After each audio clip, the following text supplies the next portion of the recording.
Something quiet has been happening beneath the surface of modern life, and it is not the loud conflict that most men fear. It is the slow rearrangement of a man's inner architecture, the shifting of weight-bearing walls he did not know were load-bearing until the roof begins to sag. You can see it in the way men move through public spaces now, eyes trained forward, shoulders slightly rounded, attention divided between the physical world and the glow in their palms. You can hear it in the silence after a message is sent, then reread again, as if the words might change under scrutiny. You can see it in the half-smile a man forces at work while his chest feels oddly heavy, not with grief, not with anger, but with a kind of muted, bureaucratic sorrow. It often starts with a misunderstanding he does not even realize he is participating in. He believes closeness is earned by surrender, and that emotional transparency is the highest form of intimacy. He believes that if he explains himself enough, if he makes his intentions pure enough, if he proves his softness is sincere enough, then a woman will feel safe, and safety will become devotion, and devotion will become respect. But the pattern that quietly rules the modern romantic landscape is harsher, more mechanical. Respect does not bloom where a man dissolves. Respect blooms where a man remains a man, structured, sovereign, and unbribable by his own longing. Men in general are not withdrawing from women because they hate women. Many are withdrawing because they have begun to sense, without being able to articulate it, that their desire is being used as leverage against their dignity. They withdraw because the cost of misreading the game has become catastrophic, and because modern life offers too many ways to anesthetize that fear: pornography as a counterfeit warmth, scrolling as a counterfeit companionship, busyness as a counterfeit mission. Now narrow the lens. Picture one specific man. He wakes up before his alarm, not because he is disciplined, but because he is already half awake, already waiting. He checks his phone. Nothing. He tells himself it is fine, she is busy, people have lives. He showers that faint tightness behind the ribs, as if the body is bracing for something. At work, he finds himself glancing at the screen every few minutes, then hating himself for it, then justifying it. It is normal to be excited, normal to care, normal to want connection. At lunch, he replays the conversation from last night. Did he say too much? Did he not say enough? Was his joke misread? Was his praise too eager? He drafts a text, deletes it, drafts again, sends it carefully calibrated, friendly, low pressure, containing just enough warmth to remind her he exists, but not so much warmth that it looks like desperation. Then he waits. He works, but not fully. He lifts weights later, but the workout is hollow. He lies in bed and scrolls until his eyes burn. Then he sleeps like a man sleeping in enemy territory, lightly interrupted, scanning for threats, even in dreams. This is how it enters you, not as drama, as drift. And one day you notice a small humiliation. You're explaining yourself for something you did not do wrong. You are apologizing for having needs. You are adjusting your schedule around a woman who has not adjusted a single breath around you. You are lowering your standards to avoid losing her attention. You call it love. You call it patience. You call it understanding. But somewhere inside you, something colder is watching. The part of you that remembers what it feels like to be respected. This is the moment where Siren Kierkegaard becomes more relevant than any modern dating advice, more appropriate than any tactical script. Because Kierkegaard was not studying romance as entertainment, he was studying despair. He was examining the hidden sickness of the self, how a man can be alive and yet not truly be himself, how he can function and yet quietly collapse. By the end of this, you will understand precisely why emotional distance creates lasting respect, and what it quietly destroys in you if you ignore it. Kierkegaard lived in Copenhagen in the 19th century, in a world that appears calm from a distance. Cobblestone streets, candlelit rooms, polite society, Christianity as a public language. But Kierkegaard's mind was not distracted by the surface. He was watching what happens inside a human being when the inner life is mismanaged, when the self is not founded correctly, when a man builds his identity on something that cannot bear the weight. He watched men admire, yet hollow. He watched people in relationships who were not truly present because their presence was purchased through performance. He watched the social world become a theater in which everyone tried to be loved without the risk of being known, and to be chosen without the courage to choose. And if you think this is distant from modern life, look again. You live in the most theatrical century in history. The attention economy has turned courtship into a marketplace, and identity into a product. Men are told to be authentic, but punished when their authenticity has teeth. They are said to be vulnerable, but their vulnerability is archived, reinterpreted, and weaponized. They are told to communicate, which often means explain your boundaries until you no longer have them. They are said to open up, which often means hand me the blueprint of your insecurities so I can test you later. Kierkegaard says that what you are facing is not a dating problem, it is a selfhood problem. Because the romantic dynamic is only a mirror, it reveals what you have built your inner structure upon. Here is the spine of everything that follows. The brutal thesis that will keep returning like a bell in a cathedral: a man who cannot tolerate distance will eventually lose respect, first from the woman and then from himself. Reread it with seriousness. A man who cannot tolerate distance becomes controllable, he becomes readable, he becomes predictable, he becomes a machine that reacts. And the moment a woman can predict you, she no longer experiences you as a man with gravity, she experiences you as a resource. This is not because women are evil, it is because instinct does not respect what has no spine. Nature does not bow to pleading. Instinct tests structure the way wind tests architecture. What holds remains. What is a weak collapse? Kierkegaard's language for the collapse is despair. Not despair as crying in the shower. Despair as misalation. Despair is a self that is not adequately related to itself. He describes a human being as a synthesis of the finite and the infinite, of necessity and possibility. In simpler words, you are both a creature with limits, body, time, mortality, and a beast with imagination, choice, and the ability to become something more than your current circumstances. When a man refuses this tension, when he tries to escape it, he becomes divided, and a split man is always at risk of handing his center to someone else. Now translate that into modern male-female dynamics. When you center a woman emotionally, you are not merely loving her, you are outsourcing your selfhood to her reactions. You begin to measure your mood by her tone, your confidence by her replies, your worth by her desire. You start to live in what Kierkegaard would call the aesthetic mode life as sensation, as thrill, as the pursuit of the following emotional confirmation. In the aesthetic, you do not choose yourself. You seek to be selected. You do not commit to an inner law. You drift toward whatever feels like relief. Kierkegaard understood something modern men are rarely taught. Intimacy is not created by exposure. Intimacy is created by integrity. A man who reveals everything without restraint is not necessarily intimate. He may be unstructured. He may be leaking. Emotional distance is not coldness. It is the ability to hold your inner world without begging another person to stabilize it for you. Consider the modern scenarios that prove this. A man meets a woman and feels an electric charge. Within days, he begins to narrate his life to her in real time. He texts her when he wakes, when he drives, when he eats, when he feels lonely, when he feels uncertain.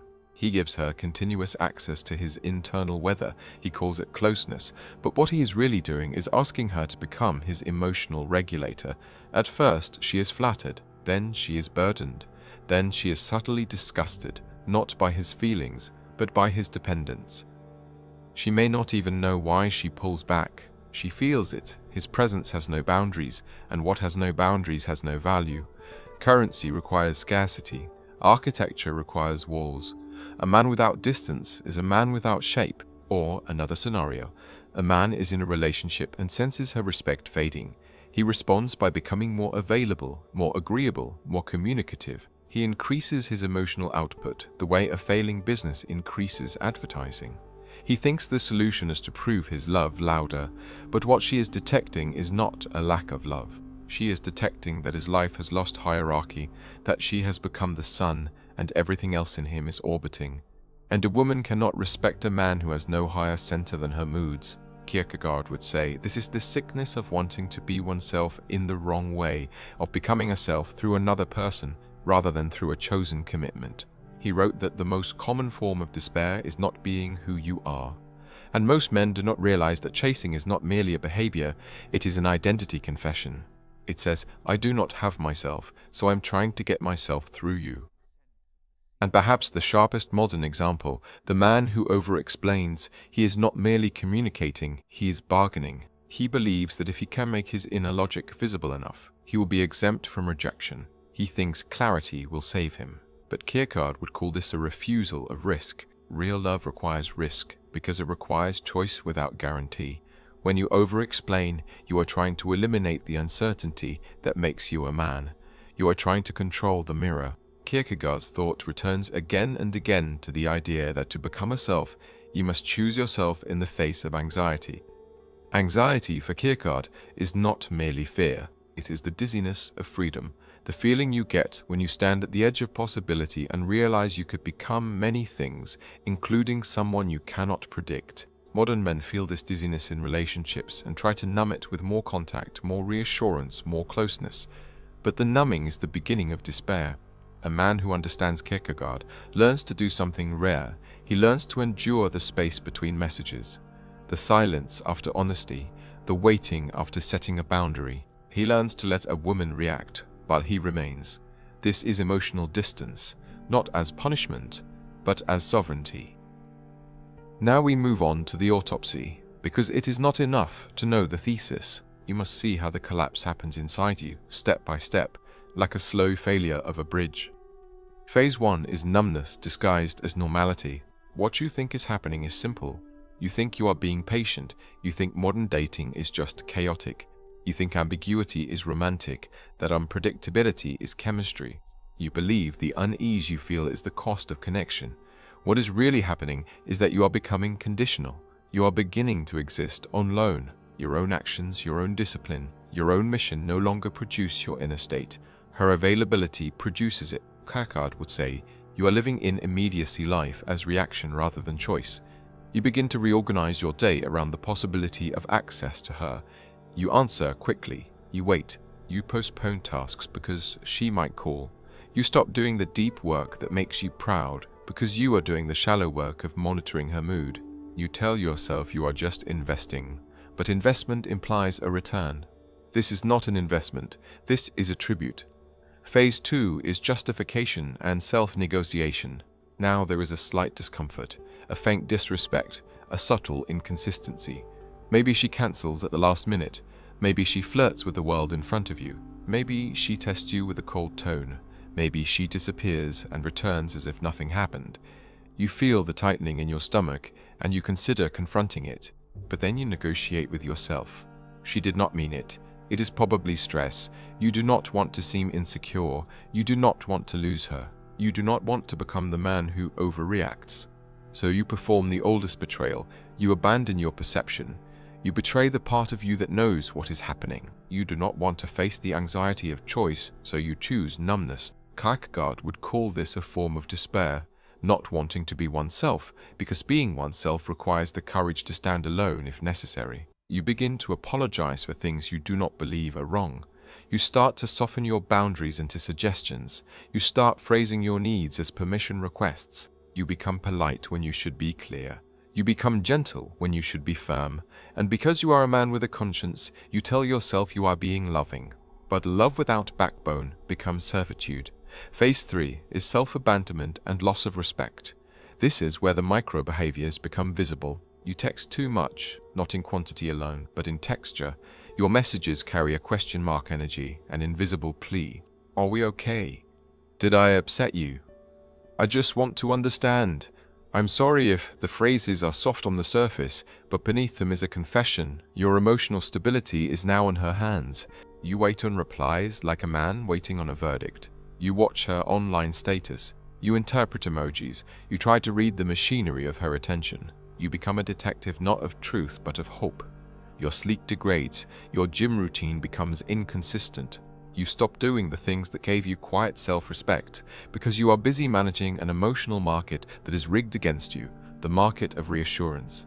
I work with men who are intelligent, disciplined, even admired in their careers, and yet in their private lives, they behave like starving men near a bakery window. I once spoke to a man who ran a team of 50 people, negotiated contracts, and made decisions that affected hundreds of lives. He sat across from me, his face calm, and told me he could not stop checking his phone. A woman he was seeing would vanish for days, then return with warmth, and each time she returned, he felt relief so intense it was almost spiritual. He said, "When she comes back, it feels like I can breathe." That sentence tells the whole story. His breathing, his most basic function, had become conditional. He was not in love, he was in captivity, and the prison was built from his own fear of distance. Kierkegaard would diagnose this as the self refusing to stand before itself. Because if you stood before yourself, you would be forced to confront the question, why does her attention feel like oxygen? What inside you is starving? What part of you has been unfed so long that the smallest affection becomes salvation? Now hear the contrast because it matters. The man she later pursued looked similar on the surface, similar age, similar attractiveness, similar social status. But the difference was structural. He did not offer constant access to his inner world. He did not express his emotions to secure her. He did not chase her silence with explanations. He had a life that did not rearrange itself when she became moody. His attention was weighted because it was not free. His affection had value because it was not poured out like water in the street. He could be warm, but he was not needy. He could be present, but he was not available on demand. He could be intimate, but he was not leaking. This is what women call mysterious, though it is not a mystery. It is containment. It is the presence of a self that is not desperately trying to be confirmed. It is emotional distance as the natural byproduct of inner order. Now zoom out. Because the individual collapse is not happening in a vacuum. Modern culture is engineered to erode male sovereignty. Dating apps have converted human connection into an infinite shelf of options. Social media has turned attention into currency and performance into identity. The modern man is surrounded by simulations of intimacy images, flirtations, micro-validations that train his nervous system to crave constant feedback. He is taught to seek external confirmation, the way a gambler seeks successive wins, and then the wider system brutally punishes mistakes. Public shaming is one click away. HR risk makes workplace interactions feel like legal traps. False accusation risk, even if statistically rare, is psychologically loud because the consequences are existential. Divorce laws and custody battles have created a background of fear in men who once believed marriage was purely romantic. The attention economy turns every private moment into potential content, every vulnerability into potential evidence. In such a landscape, many men do not become wiser. They become more desperate. They try to secure certainty through closeness. They believe that if they can lock down the relationship, if they can just be enough, then the anxiety will stop. Kierkegaard would not be surprised. He would say the age is characterized by reflection without commitment, people thinking, analyzing, comparing, but rarely choosing with their whole being. The modern man is flooded with information about women, psychology, dating strategies, attachment styles, and communication.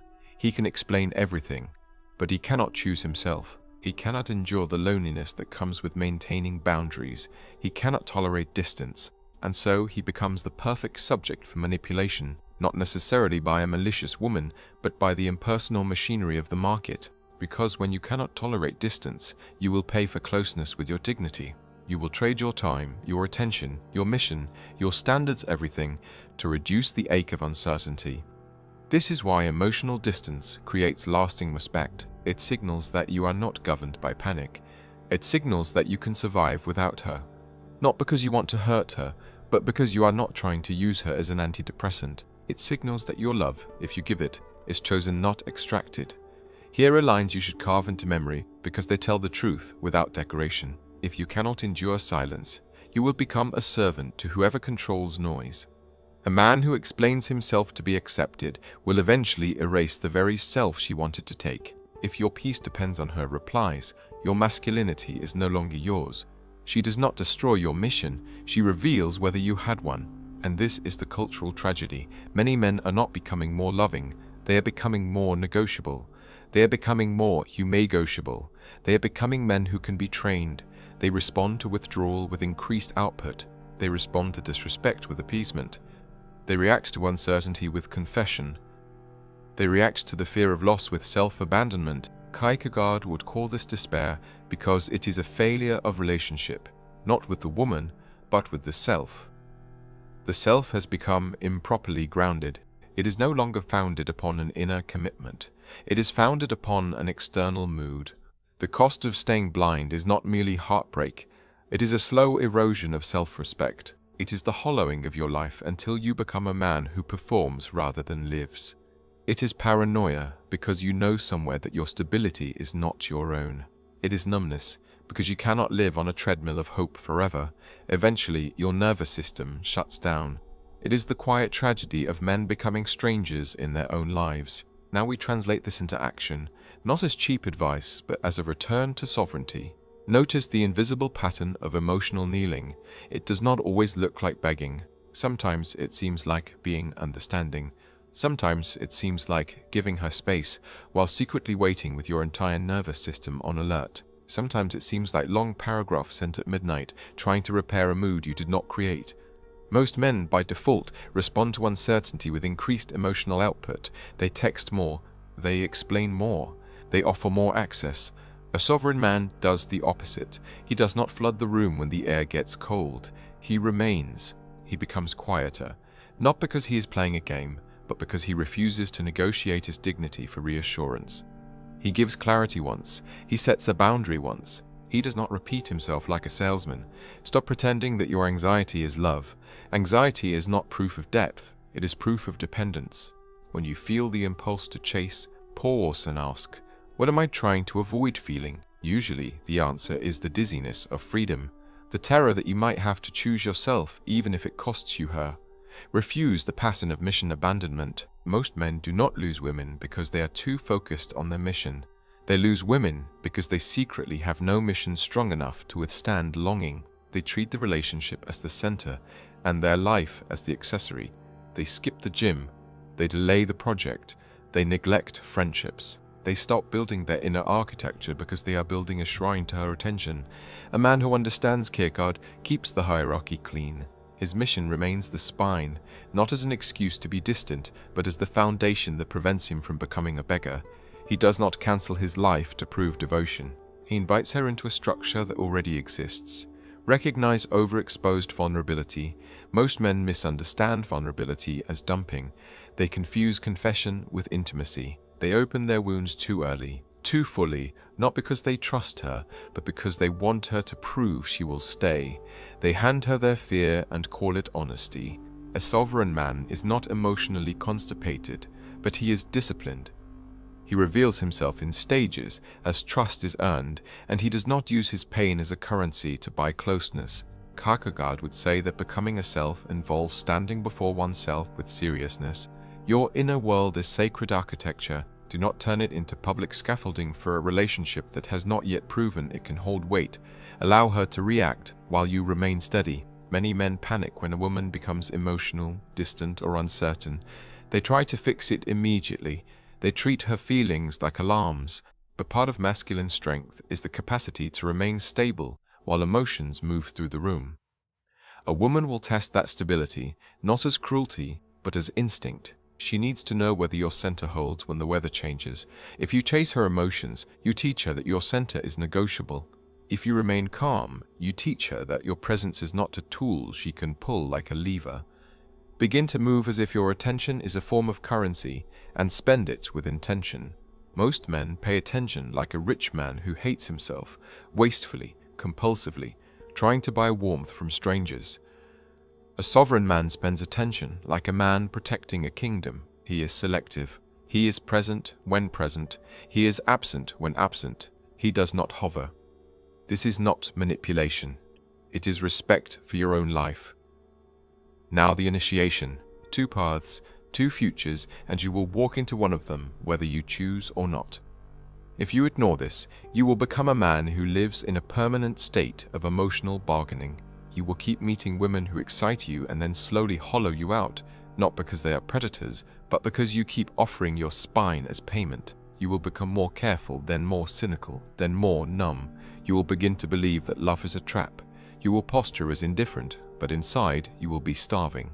5 years from now, you will have a life that looks functional, maybe even successful, but your inner world will feel rented. You will know quietly that you have been living for approval. And the most humiliating part will be this: you will have participated in your own diminishment the entire time. If you answer this, you will become a man who can endure distance without collapsing. You will begin to treat silence as information rather than as injury. You will stop negotiating with yourself. You will set boundaries with calm finality. You will build a life that does not need to be rescued by romance. At first, it will feel lonely because you will be withdrawing from the addiction to reassurance.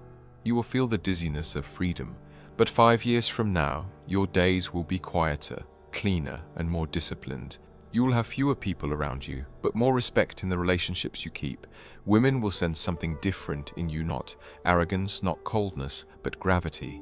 They will feel that you are a man who chooses, not a man who begs to be selected, and you will respect yourself again, which is the beginning of everything else. Here is the final warning, stated plainly. Lasting respect is not created by emotional exposure, it is made by emotional sovereignty. A man who cannot tolerate distance will eventually hand his dignity to the nearest person willing to hold it. The mirror line is simple. It places responsibility where it belongs. She does not take your power. Your own fear of being alone hands it to her. If this struck something in you, keep this work alive. Share it with a man silently collapsing into the same pattern, and subscribe if you want more of this kind of surgical clarity. The final line is this. Emotional distance is not the absence of love, it's the proof that your passion comes from a man who still belongs to himself.